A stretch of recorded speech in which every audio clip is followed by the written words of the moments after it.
సమస్య ఎంత పెద్దదైనా సొల్యూషన్ ఉంటుంది, అంతేకాని ప్రతి ప్రాబ్లంకు ఆత్మహత్య పరిష్కారం కాదని చాలా మంది అంటుంటారు. మరికొంతమంది వాదన మరోలా ఉంటుంది. ఆ సిచ్యువేషన్ ఎదురైతే అలాగే ఆలోచనలు చేస్తుంటారని చెప్తుంటారు. ఏది ఏమైనప్పటికీ అలాంటి ఆలోచన వచ్చినప్పుడు మానసిక నిపుణులను సంప్రదించాలని చాలా మంది సూచిస్తుంటారు. అయితే ఆచరణ విషయానికి వస్తే చాలా భిన్నమైన పరిస్థితి నెలకొంది. సామాన్యులే కాదు, బాగా చదువుకొని ఉన్నత స్థాయికి ఎదిగిన ఎంతో మంది కొన్ని ఒత్తిళ్లకు తలొగ్గి చివరకు ఆత్మహత్య శరణ్యమని భావిస్తున్నారు. తాజాగా ఓ వైద్యురాలు ఆత్మహత్య చేసుకున్న ఘటన కేరళలో చోటు చేసుకుంది.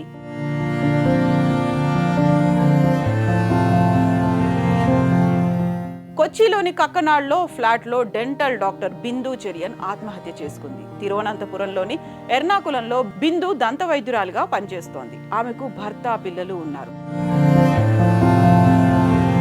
అయితే వీరు కోజికోడ్లో నివాసం ఉంటున్నారు. ఆమె వృత్తిరీత్యా కొచ్చిలో ఉంటుంది.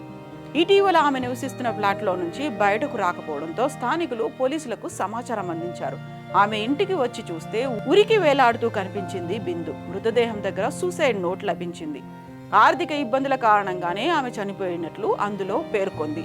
కాగా బిందు మరణించిన విషయాన్ని కుటుంబ సభ్యులకు చేరవేశారు పోలీసులు కేసు నమోదు చేసి దర్యాప్తు చేస్తున్నారు. ఆర్థిక ఇబ్బందులా లేక ఇతర కోణాలున్నాయా అనే విషయంపై కూడా విచారణ చేపడుతున్నారు.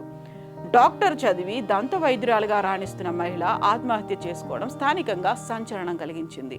వైద్యురాలుగా ఎంతో మందికి సేవలందించే మహిళ ఇలా చనిపోవడం ఏంటని అనుకుంటున్నారు. ఇదిలా ఉంటే బిందు మరణాన్ని జీర్ణించుకోలేకపోతున్నారు ఆమె కుటుంబ సభ్యులు. తల్లి కోసం పిల్లలు కన్నీరు మున్నీరవుతున్నారు.